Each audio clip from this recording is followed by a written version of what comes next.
Olá, pessoas! Vocês estão ouvindo o Do The Math. Eu sou o Marcel Giraldini, founder e Chief Growth da Math Group, e o papo de hoje é sobre uma jornada muito importante, que ajuda demais as pessoas, mas que nem sempre elas querem percorrer, não é, Fabiana Amaral? É isso mesmo, Marcel. E para isso a gente trouxe o Edson Nascimento, que é gerente de canais digitais e jornada de cobrança do BV. Edson, um prazer te receber aqui no Do The Math.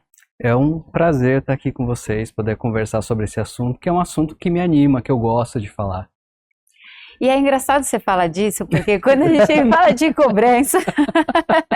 Se torna cômico. Se torna delicado, né? E me parece, e aí eu queria até que você contasse um pouco da sua experiência, que teve uma mudança, assim, ao longo dos anos, né? Antes, cobrança era visto como uma coisa muito negativa, e não sei se também isso tem a ver com a postura das empresas que às vezes ligavam de uma forma muito incisiva e tal. Como que é hoje na visão? Assim, o mercado de cobrança, não muitos anos atrás, ele tratava o cliente devedor, infelizmente, tá? Como alguém que tivesse... É difícil falar que como alguém que tivesse um débito, como alguém que tivesse cometido um crime. Tem até um diretor nosso que usa bastante essa frase, fala, nunca tratem o cliente como se ele fosse criminoso, né? E isso é importante a gente repensar, porque no momento atual a economia, o processo, o modelo da cobrança, ele foi trazendo para o cliente o que ele tem de opção. E hoje faz parte, inclusive, da gestão de risco natural, quando você olha assim, quando eu dou um crédito, eu já sei que X% daqueles clientes eles podem atrasar. E esse X% eu já criei mecanismos para ajudá-los a resolver seus problemas, ou tem uma parte que eu vou, no final das contas, perder realmente, né? Mas o cenário, a visão de como que a gente pode hoje ajudar o cliente, as opções, os canais, os processos, assim, mudou muito nos últimos anos.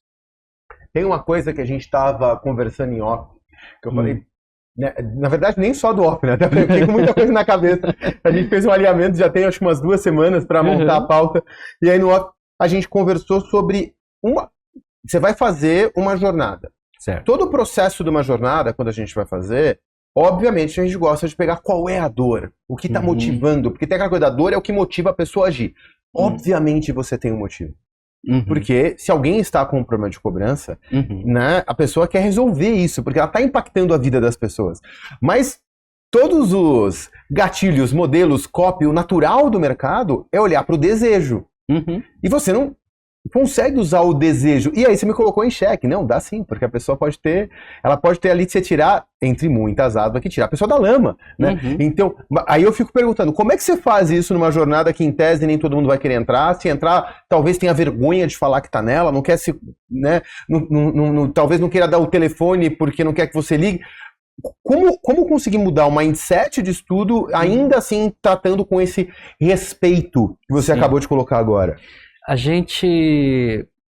Tudo que a gente usa hoje na cobrança digital, na gestão de canais, ela nasceu no marketing, nasceu nas mesmas opções de desejo, só que o que muda é que o nosso gatilho, ele está em você estar presente, né? A gente brincou outro dia, falou, nossa estratégia geral, assim, ela é quase um awareness de marketing, porque a gente consegue estar na rede social com o cliente. E nessa questão de estar na rede social, isso é totalmente possível com a comunicação limpa, simplificada, direcionada, do tipo, olha, você é um devedor, vai aparecer na sua timeline do Facebook e do Instagram, algo do tipo, a empresa quer te ajudar. Ou, olha, se precisar de qualquer coisa, clique no link tal que a gente fala com você no WhatsApp. Então isso é uma maneira de você chegar pro cliente e aquela situação que é a dor que ele tem no momento, que é a inadimplência, que normalmente a gente olha a inadimplência como uma dor da empresa. Mas é uma dor também para a pessoa, para a família, para a economia da família. E nessa situação, a gente, traçando um pouco de empatia, a gente consegue chegar para o cliente e dar essa abertura do tipo, você pode falar com a gente. Me conta qual é o seu problema. No entanto, hoje, cobrança, a gente trata muito ciclos onde a gente tem canal disponível, a gente está em rede social, a gente se comunica com ele com canais massivos, a gente faz pesquisa para saber qual é o momento do cliente. Olha, eu estou desempregado, estou com falta de renda, eu consigo pagar em outra data, eu consigo fazer tal coisa, e tudo isso vira insumo com uma massa de dados gigante que a gente acaba absorvendo para conseguir voltar e acionar esse cara. O nosso desejo em gestão de cobrança geralmente é como que a gente chega nesse cliente no melhor momento. O melhor momento é o ponto, né? Porque se chegar antes dele já estar pensando e tendo formas de começar a honrar, ele não vai conseguir parar para te ouvir, né? Justamente. Um exemplo, antes a gente falava de cobrança e aí a gente tinha uma máxima que assim, recebia primeiro quem chegava primeiro. Então era até natural a gente trabalhar muito só com ligação e trabalhar com muitas ligações, muitos milhões de ligações para a carteira de clientes por dia. E esses muitos milhões de ligações, a gente já viu casos no mercado que chegava a 50 vezes as tentativas de um único cliente num dia. Isso não vai fazer ele pagar. Nossa. Porque se a pessoa não tem a disponibilidade de recurso, se você tentou 3 vezes, 2 vezes, isso tudo é automático, tudo tem algoritmo no processo de descagem.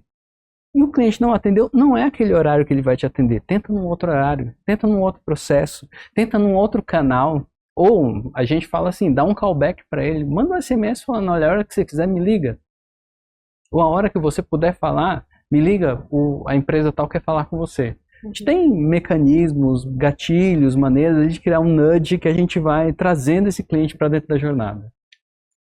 Não dá para ser só com insistência, né? Como desconsiderando aquele momento, isso que você falou, se for 50 vezes a chamada, se ele não atendeu, tá ocupado, né? Tenta outro. E uma coisa que, até na linha do que você falou, né? Essa gama de canais e de possibilidades também tira um pouco do peso do que era antes. Antes, se a pessoa ia negociar alguma dívida, alguma coisa assim, ela tinha que ir lá, pessoalmente, no banco. Ou seja, era até nesse ponto que você falou, uma exposição muito maior. E hoje, vocês olham muito para o que vai fazer sentido para a pessoa poder escolher também. E ter a visão dela, porque certamente, assim, isso impacta. Se ela está devendo aqui, ela vira uma pessoa com mais risco para conseguir crédito em outros lugares. Ou seja, no fim, não é só a relação com aquela empresa, né? É uma relação, enfim, com o mercado, com tudo que está em volta dela. Você tocou num assunto muito interessante, que é exatamente a questão de como, inclusive, a pessoa trata a própria honra. Isso era muito forte. E essa questão de você aparecer ou numa agência de banco, ou numa agência de companhia concessionária de eletricidade ou de água e tal, era difícil porque, assim, às vezes a pessoa não ia lá ainda para resolver, ela só queria ir consultar. A gente tem esse movimento dentro dos canais que, assim, tem muito cliente que ele consulta várias vezes antes dele fazer um acordo, antes dele chegar na solução para ele. Às vezes ele está só tentando achar uma melhor oferta, tá ali, vamos dizer assim, tentando leiloar aquele resultado, aquela dívida que ele tem, né? E às vezes ele também está numa situação onde ele está consultando para ele conseguir se organizar. Né? No entanto, ficou muito famoso os marketplaces de cobrança no mercado, onde você tem a Serasa, o Acordo Certo, o limpa-nome da Serasa, né? O Acordo Certo, um Quero Quitar, um Acerto, tal. Todas essas são plataformas onde facilitam a consulta para o cliente. E o cliente já pode negociar ali. Mas o cliente, ele acessa, ele já tem a lista de todos os lugares onde ele deve.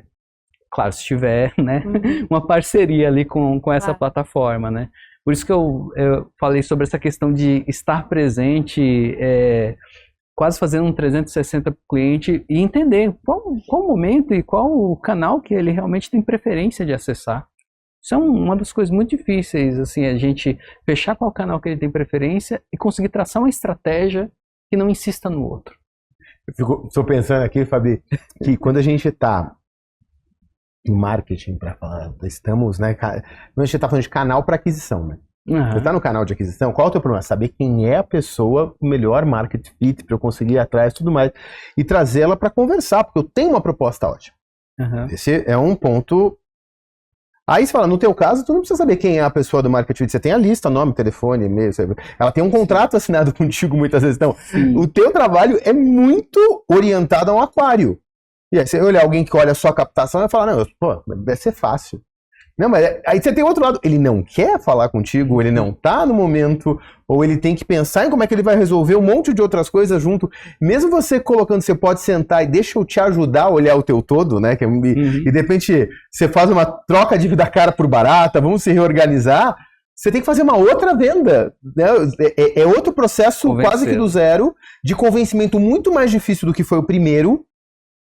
E aí a complexidade deixa de estar em achar quem é a pessoa e conseguir entender qual é o momento e qual é o argumento, né? Tu muda radicalmente essa visão. Eu te diria que a gente também tem uma situação do achar a pessoa. Por quê? Tu sabe quem é, mas quem quer dizer que você sabe onde ela tá, né? Porque tem algumas coisas assim, ó, eu trabalhei em operadora de celular. E lá foi que eu tive acesso e vislumbre dos números onde a mais ou menos cada 3 meses o número pré-pago ele é trocado. Então tem um percentual muito grande de clientes que troca de número como quem troca de roupa, né? Motivos X, enfim, e aí entra a dificuldade do tipo, eu sei quem é o cliente, tenho o contrato dele, sei quais são as condições do contrato dele, porém, na hora de localizá-lo, pode ser que ele trocou o celular. Às vezes, vai lá, o cara fez um financiamento de um veículo há 24 meses atrás, num contrato de 60 meses. Atualmente ele não está mais no mesmo endereço, ele não está mais com o mesmo número de telefone. Ele pode ter trocado até de e-mail. Né? Ele pode ter dado o e-mail da empresa, ele não está mais na empresa. Então tem uma série de coisas que a gente precisa buscar. A gente conta, né, com serviços de birô e inteligência e processos para a gente conseguir ter acesso a outros dados. Mas veja, existe também uma dificuldade da gente conseguir achar onde ele está. Um telefone a cada 3 meses. Eu tô com o mesmo telefone há 20 anos. Não, e tem um outro ponto aqui, porque o Edson tinha comentado, né? Às vezes é uma coisa momentânea. A gente está falando de uma relação com o cliente que não é, às vezes, tão pontual assim, né? Então, naquele momento, ele pode estar, como você mencionou, ou desempregado, ou com menos renda em casa, ou alguma coisa assim que impacte, que ele tenha tomado, tenha escolhido o que ele vai, né, onde ele vai usar o dinheiro, digamos assim, mas daqui a pouco ele está num novo emprego e ele está com outros sonhos, outro plano, quer fazer um financiamento lá na frente, né? Então, é uma relação muito cuidadosa, que precisa ser construída também ao longo desse tempo para que você tenha essa abertura.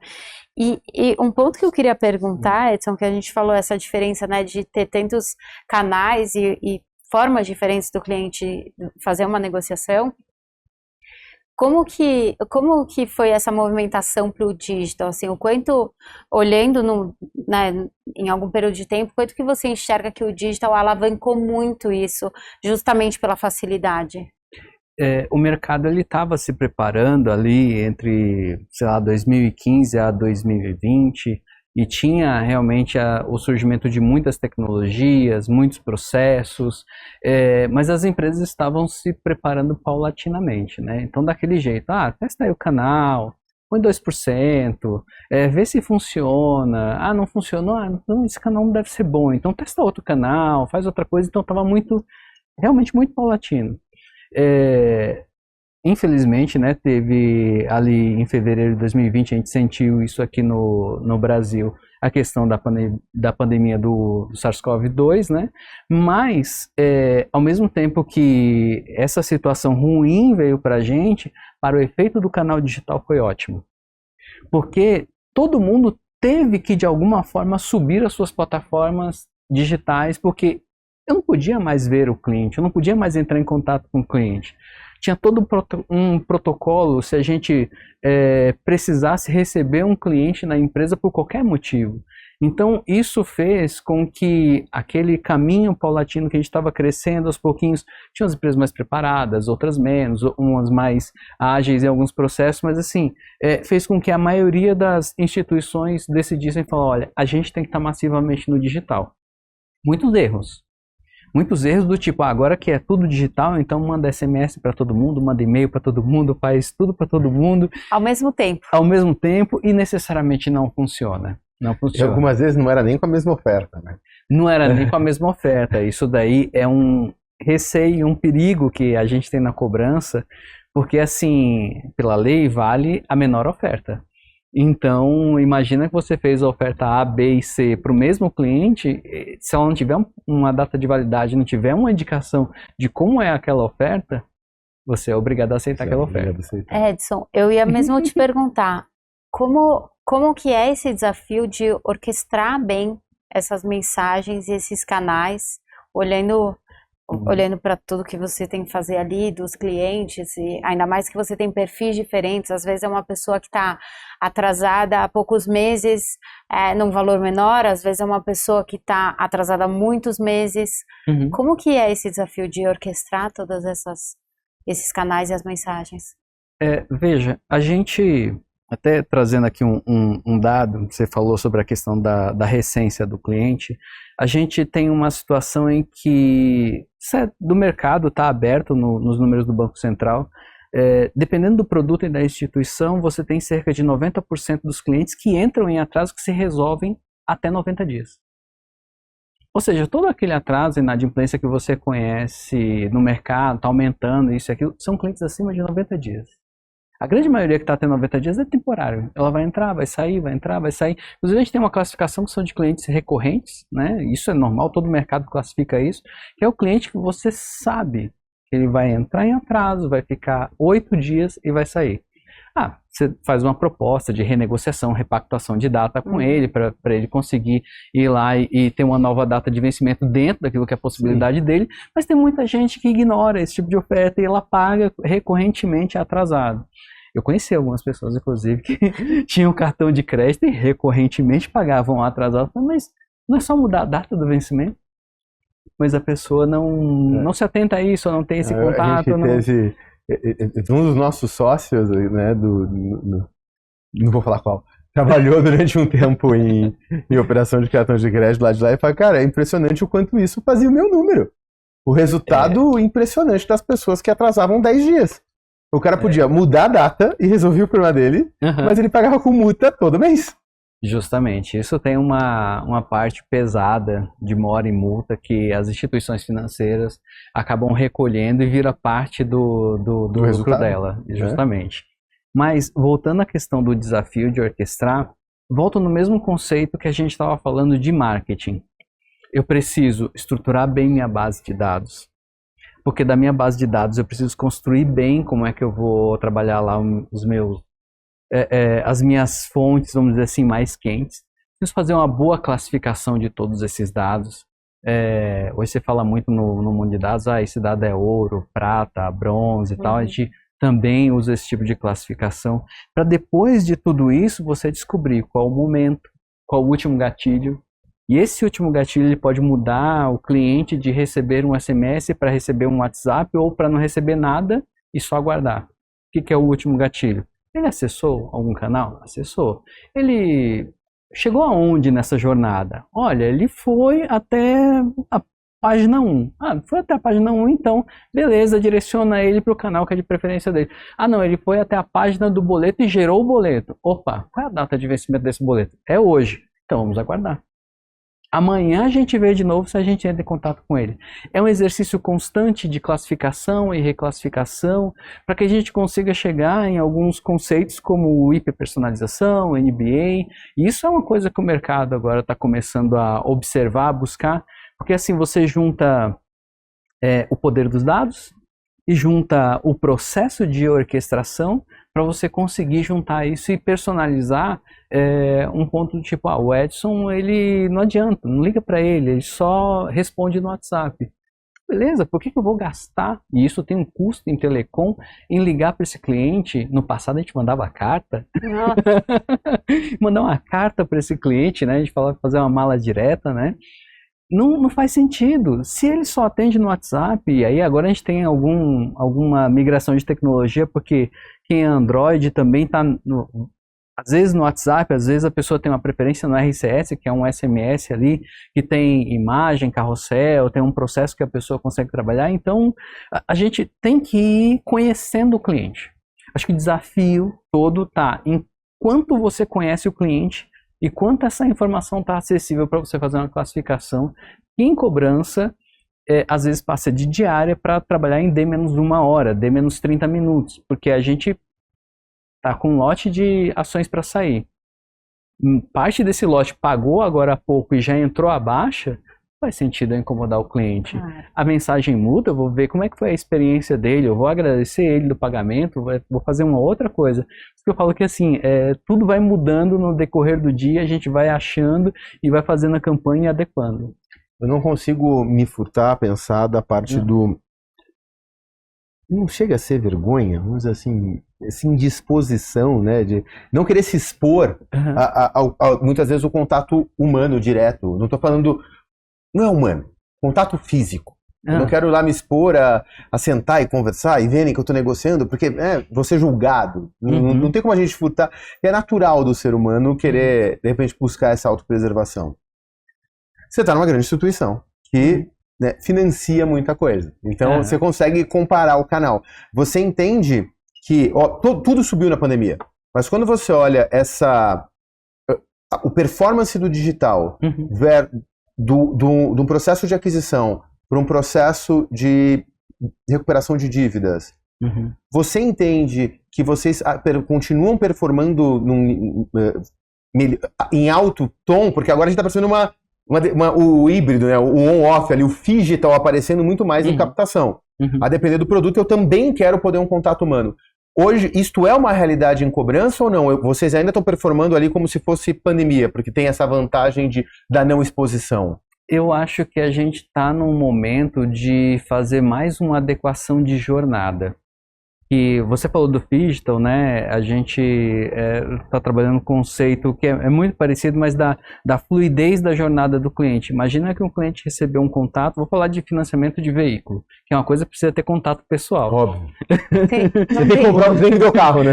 Tem que ver o carro, e na hora que o cliente está devedor, a depender de quanto tempo ele está devedor, a depender se ele foi protestado e outras coisinhas que a gente precisa fazer, ele pode ter o carro dele retomado. Vai chegar um oficial de justiça, vai apresentar a nota, e aí o cara vai tomar ciência e ele vai ter o carro dele retomado ali naquele momento. Tudo isso precisa gerar uma fluidez, porque eu falo assim, olha, eu falei com você quando você estava com 2 dias de atraso, com 5, e aí é sempre um tom do tipo, oi, tudo bem? Você esqueceu? Poxa, você tem canal tal para funcionar. Aí você vai para um atraso mais longo, você vai aumentando esse tom, até que chega num momento e fala assim, olha, cuidado que você pode, né? Claro que não com essas palavras, mas cuidado que você pode ter seu carro retomado. Tem mensagens que a gente deixa isso claro para o cliente. Na sequência, vem a retomada do carro. E aí vem a exposição pessoal. Mas sabe o que muda nessa questão da fluidez? Acho que eu estou fugindo da sua pergunta, mas já volto nela, tá? Não, vai tranquilo. O que muda nessa fluidez, eu acho que tem melhorado com os últimos tempos, que ali quando a gente teve um marco de aumento de digital, a gente aumentou a nossa empatia também. Tá. E aumentar a empatia trata de você olhar para o cliente inadimplente como cliente. Porque o cara tem um cartão de crédito atrasado hoje, ele está pagando juros, está parcelando fatura, ele está fazendo acordo. Ok, o cartão dele não cancelou, ele volta automaticamente para a base. Ele vai ser o cliente, vai continuar rentabilizando, usando lá o meu logo, a minha marca, passando na maquininha.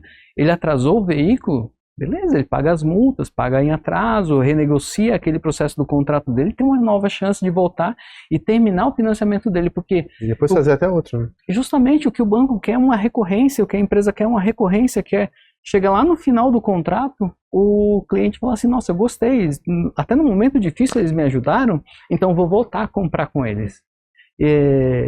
A gente continua aumentando a nossa participação digital.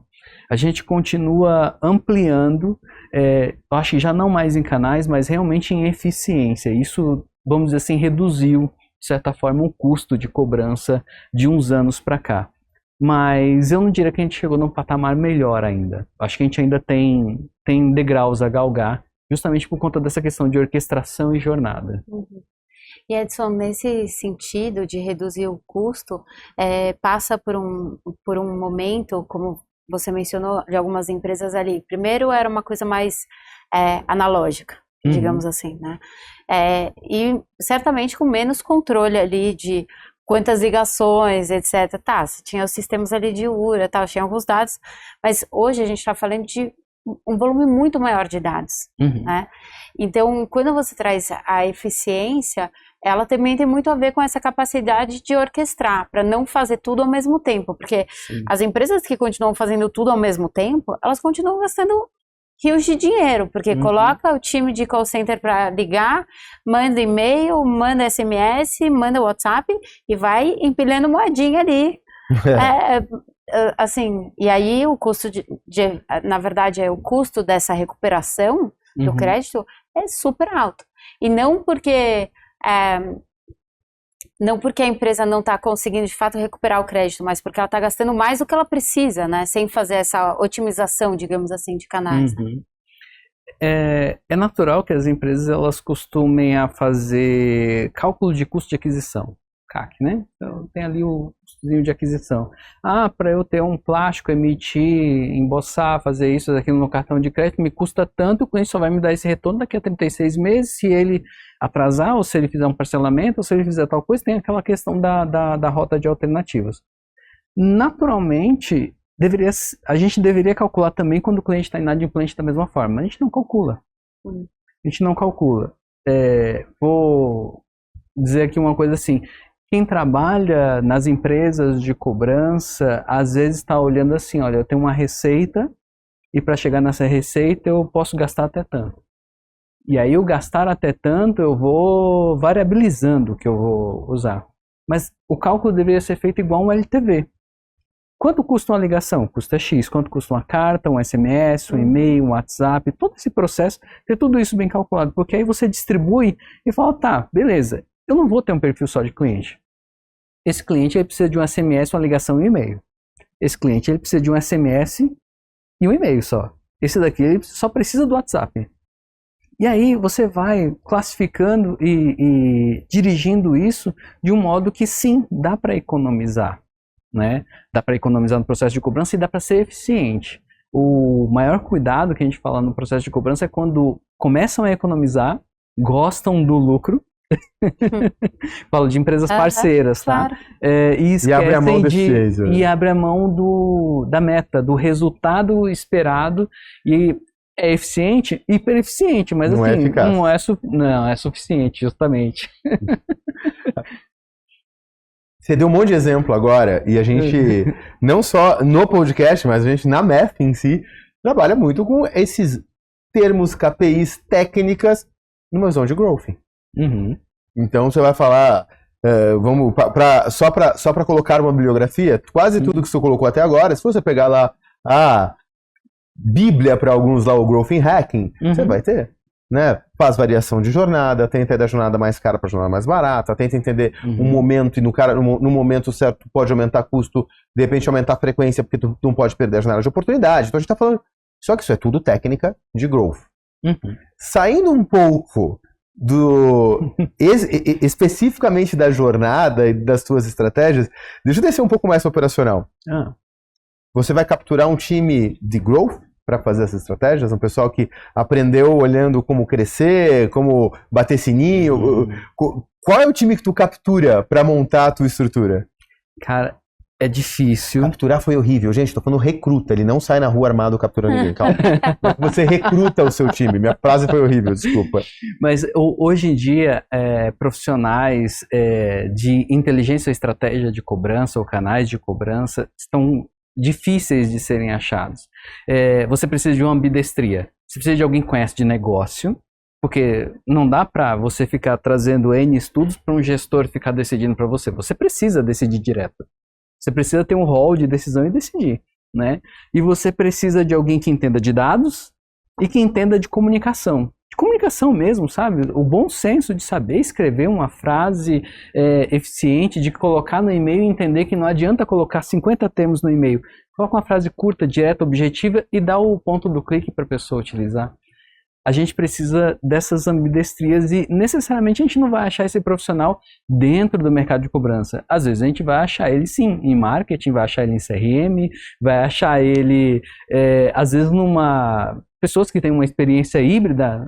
Eu sou uma pessoa que tive uma experiência híbrida, eu já fui de marketing, já fui de EMAS, agora sou de cobrança, já estive em crédito, já estive em operações e já estive em projetos. Então, isso facilita para você entender todos esses pontos de dores e como que tudo isso se compõe. Mas achar um analista, um especialista que tem essa variabilidade de experiência, normalmente a gente não acha só dentro de cobrança, a gente tem que dar uma ampliada. Agora, vocês estavam falando, né, essa parte dessa linha de comunicação, uma coisa que eu fiquei pensando, quando você traz para o canal digital, você passa a controlar muito melhor toda a parte de mensagens e de comunicação mesmo. Porque Sim. Quando fica assim, claro que você ainda vai ter uma parte de pessoas ali, de um call center, etc., que vai ter treinamento, tudo bem. Mas me parece que quando você, no ambiente digital, o controle é muito mais da empresa. Porque ela consegue padronizar essas mensagens. Ela consegue personalizar, desculpa, quando, pro Edson eu vou falar isso aqui, porque eu já sei outras informações sobre ele. Então, assim, você tem um controle muito melhor do que você mencionou ali, né, há mais tempo atrás, do que era cada um, às vezes, até mais agressivo, porque aquele cara estava só preocupado com a meta dele, de eu preciso fazer esse cara pagar. Ele não estava pensando na relação. Quando você abre esse canal digital, você aproxima muito mais o cliente. E é isso que você falou. No caso, o objetivo do BV é que esse cara, depois que ele, sei lá, fez o financiamento, terminou o financiamento do veículo, ele possa fazer um outro financiamento de energia solar, ou depois ele vai trocar o carro de novo e ele vai fazer outra coisa, né? E ele vai buscar. Como que você enxerga? Você acha que as empresas todas estão preparadas dessa forma? Ou olhando para essa parte de cobrança, ainda tem muita gente nesse modelo antigo? Como eu falei, eu acho que o mercado está amadurecendo. Eu converso com colegas de mercado e tal, e a gente fala da estrutura. Eu estou agora na BV, estive na Renner, trabalhei em Porto Alegre lá 2 anos, e antes disso eu tive em outras instituições como o Banco Carrefour. São instituições que, por onde eu passei, que assim, tinham uma veia muito forte. Segmentação, dados e estruturação. Isso ajudava muito, né?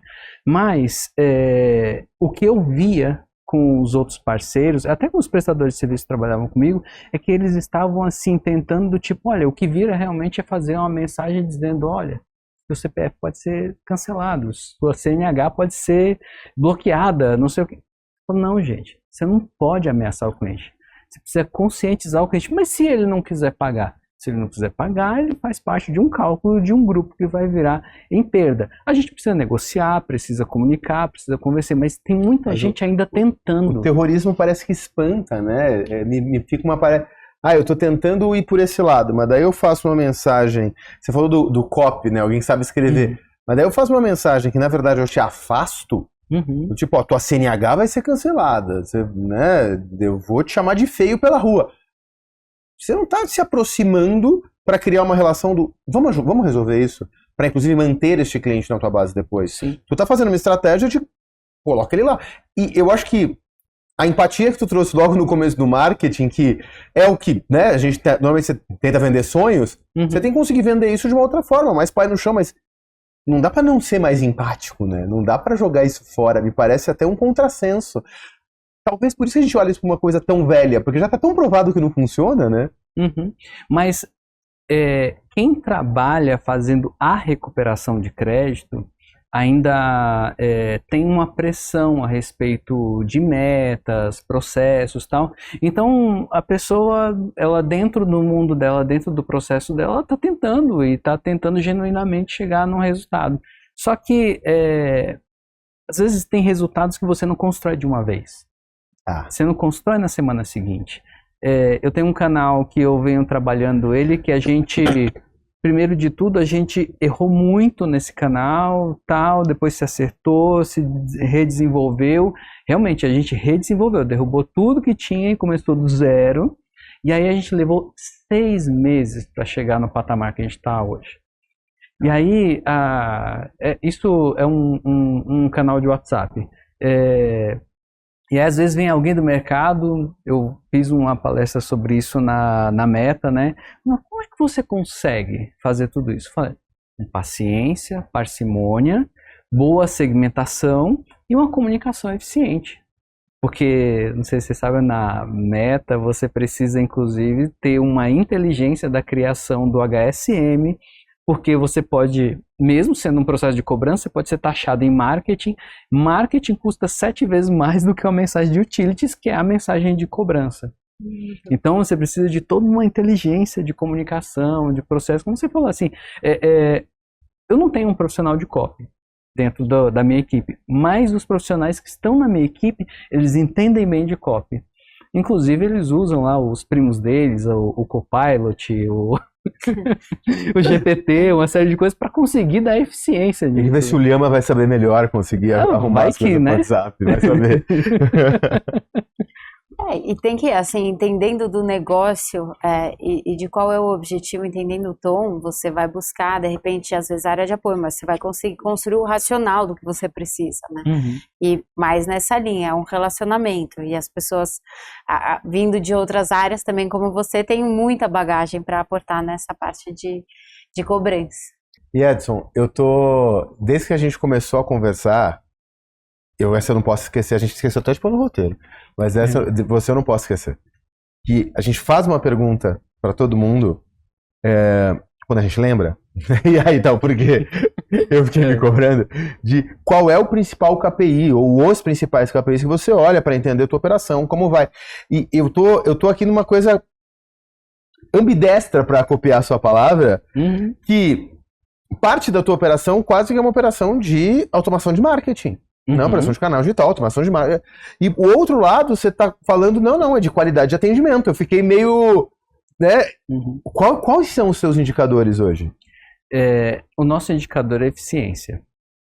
Porque na eficiência eu vou olhar o custo, vou olhar a recuperação, vou olhar os índices de qualidade e vou olhar como que esse cliente, inclusive, quantos saltos ele dá para gerar um boleto.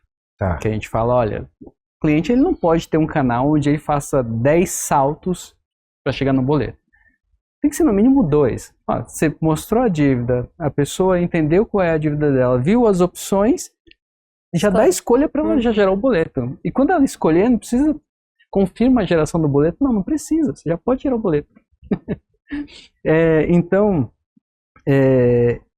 o nosso indicador hoje principal, ele é eficiência, e essa eficiência do jeito que a gente olha, em cobrança, o que a gente pode chamar de eficiência também é o real gasto por real recuperado, que é um outro indicador também que eleva o nosso processo, e isso faz a gente olhar para todas as pontas, para a automação, para o controle do processo, até um ponto que você colocou, Fabi, que às vezes na ligação a gente perde um pouco do que foi comunicado com o cliente. Hoje a gente está avançando, tentando avançar para as técnicas de usar a gravação ou ter ali uma escuta do streaming da ligação acontecendo, para a gente conseguir usar técnicas de speech analytics com inteligência artificial e conseguir inclusive fazer um copiloto dentro da operação.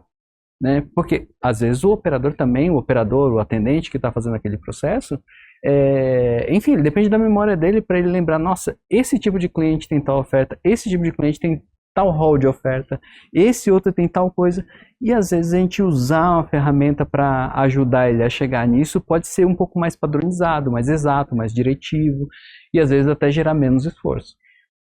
Esse é um tema que a gente vai precisar de mais um podcast, Edson, para explorar, porque é muito interessante. E agora a gente tem que encerrar, lamentavelmente. Eu quero te agradecer muito por ter vindo aqui no Do The Math. Obrigada por ter participado e ter trazido tanta informação legal, tanta experiência, tanta discussão. Obrigada. Mas, antes de encerrar, Edson, onde é que as pessoas te acompanham para continuar essa aula? Quais são as suas redes sociais? Pode me acompanhar no LinkedIn, o nick do LinkedIn em EDS Nascimento, vai me achar. Link aqui embaixo. O Instagram geralmente eu não dou porque é fechado. É o LinkedIn, pronto, não tem problema. É a rede social onde o pessoal me acha. Mas assim, obrigado de verdade pelo convite, é um assunto que eu gosto muito de falar, eu gosto muito de explorar. Eu acho que esse, inclusive, às vezes ele vira assunto de bar, vira assunto de almoço, vira assunto com os amigos, e é um processo também de você gostar de aprender. Não, a gente só agradece, foi fantástico, foi de verdade, muito obrigado. E você que chegou até aqui, Eu sei que você gostou, 5 estrelinhas, vai, não custa nada. De graça pra você, compartilha, manda pra um amigo. Curte aí, a gente vai gostar bastante. Até a semana que vem. Valeu!